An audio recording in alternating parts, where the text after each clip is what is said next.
Thanks, D'Angela. Hi, everyone. It's great to be here. I just want to say a huge thanks to you, D'Angela, for your tireless work. This is amazing. So thank you for everything you do. We really appreciate it.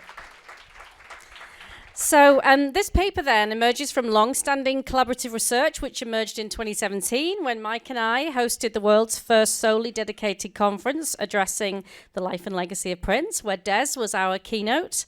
And since then, we've published an edited collection, Prince and Popular Music, which comprised of key papers from that conference and 2 special issue journals, one of which addresses the box set as part of Prince's historiography. So what we've been doing over the last few years is just trying to get that research out there, trying to get the Prince studies work out into the world. So I know there's several people here today who've published with us, so it's amazing to see everybody.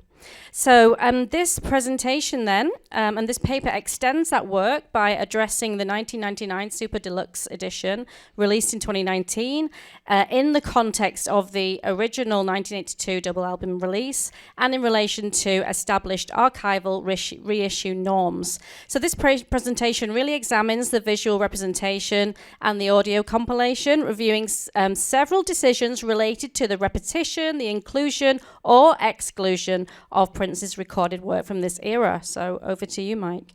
Okay, there are a few studio double albums that reach quadruple platinum status in America. Can you hear me clearly?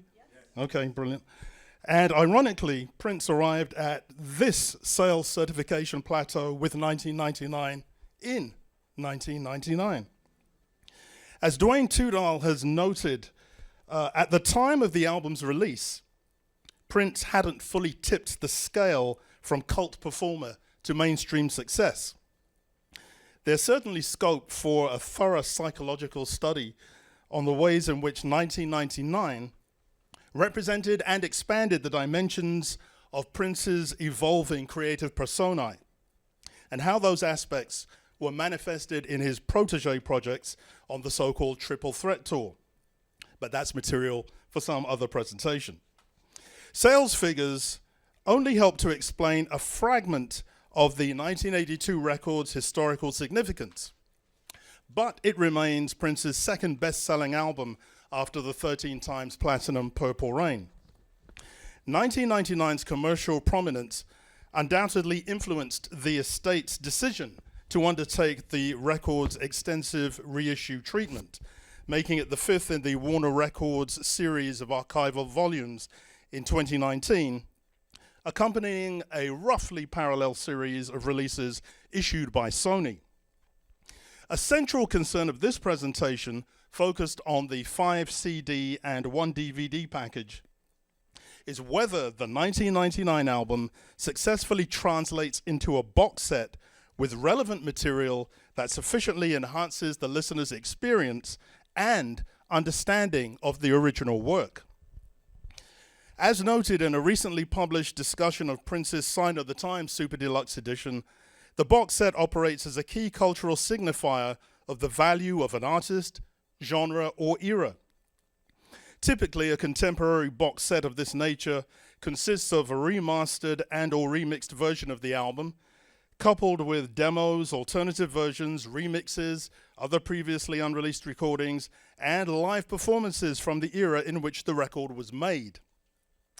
That live component, represented in 1999's case by audio of a Detroit gig and a DVD of a Houston concert, has often seemed peripheral at best, doing little to directly explain how the artist's studio recordings were shaped. While such editions might roughly document stages in the development of the artist and the respective songs, they frequently assume the appearance of inessential padding to create the illusion of additional consumer value for money.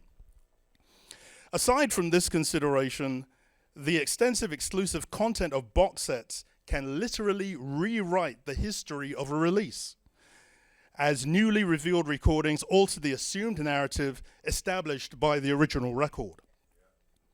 Therefore, we should examine how this 1999 box set influences our perception of the album in relation to the original release, considering that 6 different configurations of the reissued version coexist, it may now also be essential to determine precisely which version of the album listeners have heard to accurately assess their responses to the material.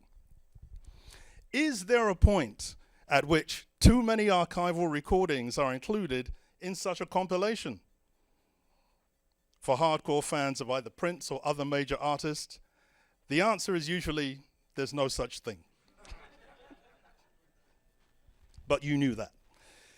The ongoing expansive multi-disc Bob Dylan bootleg series, currently up to volume 17, and the expensive but thorough series of Beatles reissues provide just two examples demonstrating that fans immersed in and emotionally invested in the music will repeatedly pay large sums of money to gather every moment of the collated, curated recordings.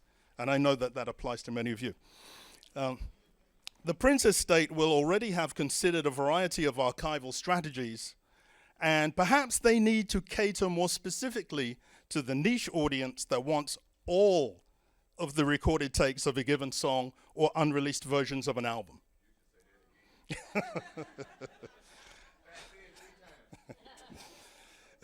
The 1999 Super Deluxe Edition is perhaps a signpost in that direction, we hope. Although its packaging pales in comparison to the elaborate 2020 Sign of the Times box set, which invites a far richer audience engagement with its elaborate visual architecture. The ongoing rarity of individual black artists receiving such extensive deluxe edition box set treatment means that the quality of each major Prince estate compilation falls under greater scrutiny.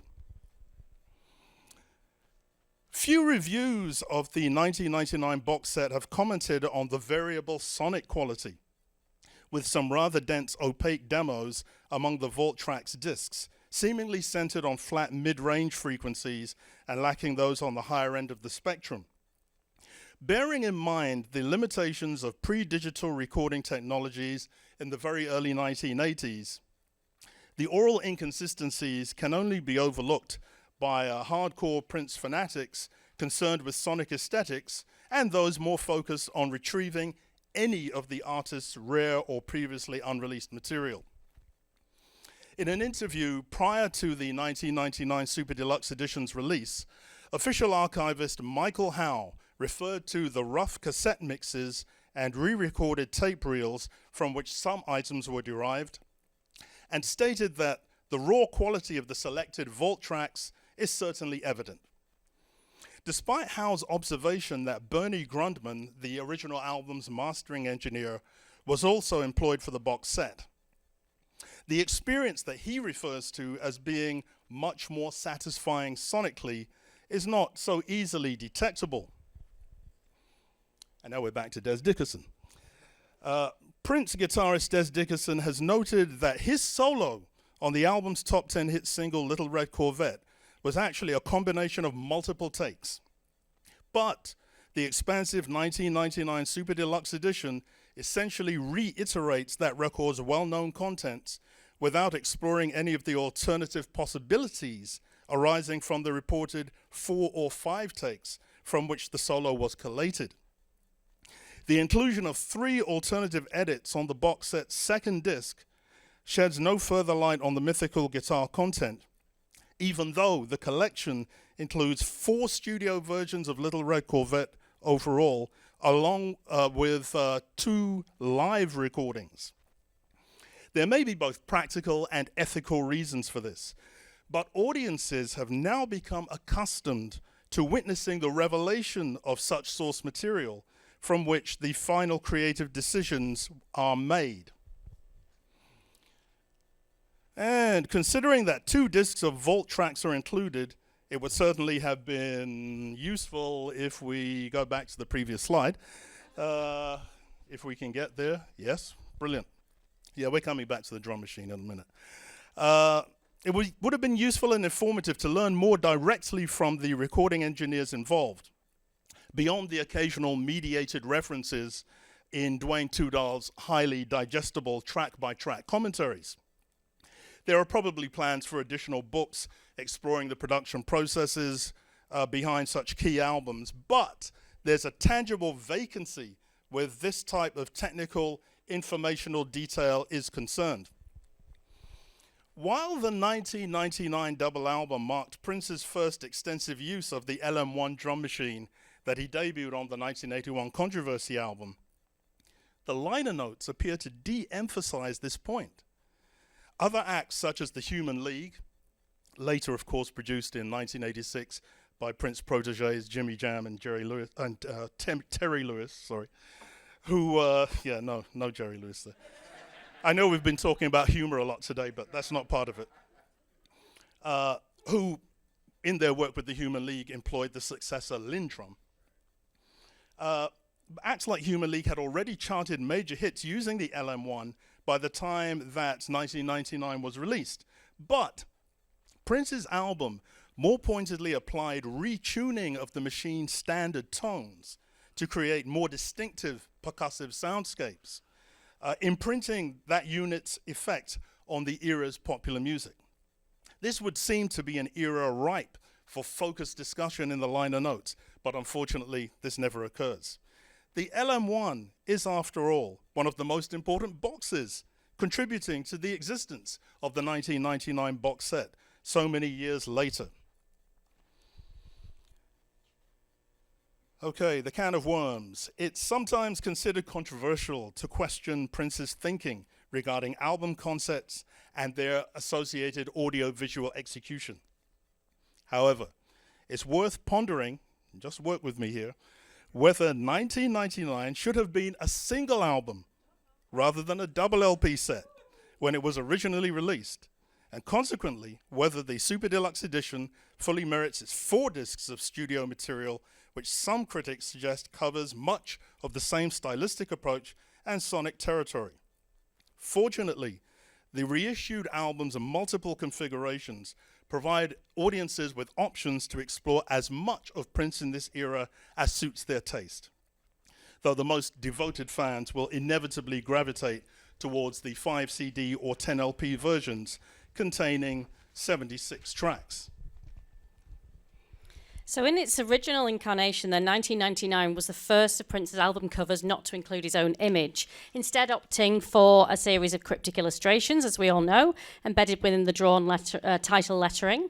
The album's cover features elements from the front cover of Prince's previous album, Controversy, namely the eyes and the Rude Boy pin in the 1999, the jacket studs in the R and the smile in the P. The I in Prince contains the words "and the revolution" written backwards, both acknowledging his backing band and foreshadowing the next 4 years of his career.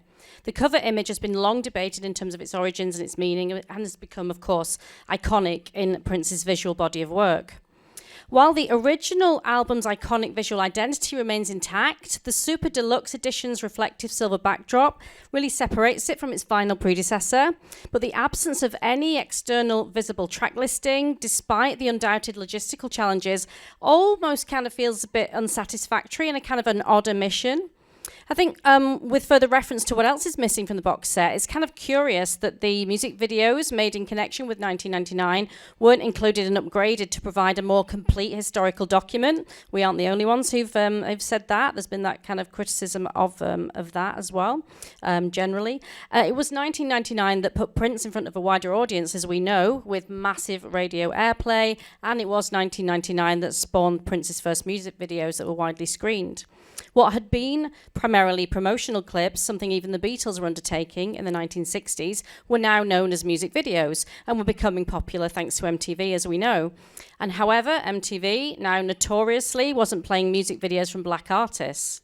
The importance of all the 1999 music videos cannot be overstated, but of particular note is Little Red Corvette, which effectively broke down this colour barrier at MTV and really propelled Prince into the stratosphere that we know. Interestingly, the original plan for the Little Red Corvette video was quite different to what was eventually produced. There was always supposed to be the stage work we now see, but also another section filled with Prince and Vanity driving around in a red Corvette. This was eventually shelved, and what we see is the performance-based video, the same as the rest of the music videos from the album. And director Brian Greenberg recalls how Prince was extremely inexperienced at this time in working with directors. This was also his first time working with film. His prior videos were shot on videotape. And while Greenberg talks about why Prince might have known what he wanted, he explains that he didn't really know what he was doing, and he didn't always share with Greenberg what his requirements were. Greenberg stated, "He wouldn't always tell me what he was doing. When he does that little dance across the stage, he does the splits, and this is only because he didn't know. He didn't know how to work with a director or DP. This was all new to him. This was before Purple Rain, before his first experience and this is his first experience with film. So he didn't tell me what he was going to do. He said, just follow me. So I follow him, and he does the splits, and he drops below my camera. And Greenberg says, you can't just do that. It doesn't work that way. So I explained to him how we needed to do that. And we did it 2 more times, and that take is actually the 3rd take of the sequence. The omission of such important music videos seems an odd choice for the estate to make, and such commentary is really fascinating for us fans, of course. Now we know accessibility of the videos is simple via YouTube. However, that visual element of the album is really an important part of the 1999 story, and it remains kind of curious decision to omit them. So the ubiquity of readily available YouTube videos could not compete with a thorough 4K restoration, perhaps inclusive of discarded footage featuring entirely alternative takes, if in fact such sources still exist. And it does also seem rather odd that during the guitar solo in Little Red Corvette, the visual focus is entirely placed on Prince's dance moves, never once cutting to Des Dickerson's performance here, nor near the song's conclusion. Several theories might be applied here, but the fact remains that the video functions as it's like a time capsule, capturing those elements of the artist's image and construction and the projective created identity at that particular time. By not facilitating this particular multimedia interaction through the 1999 Super Deluxe Edition, despite the provision of live concert footage on the DVD, it feels like parts of the album's temporal narrative have been omitted. So in the context of other CD Deluxe Edition releases of Prince's studio recordings, the 1999 package provides a lot of additional material, as we know. But it's debatable whether, some of these are absolutely essential. I just want more of the visuals. It is a rich text for fans, but as with all of the most comprehensive Deluxe Edition box sets covering those significant releases, the excluded audio-visual artifacts may define the collection as much as what's included. The late 22 Deluxe Edition of Seal's 1991 album raises many similar questions, demonstrating that the curation challenges facing the Prince estate are by no means unique. So to conclude then, the 1999 Super Deluxe Edition certainly could have benefited from more expansive packaging and liner notes, as well as material taking listeners really closer to the mechanics of Prince's creative process and audiovisual representation during the album's original recording. Nonetheless, it's the only official document of an artistic tipping point, and one that helped to connect Prince's early career to a phase of musical and cinematic superstardom in the 1980s. Thank you. Thanks.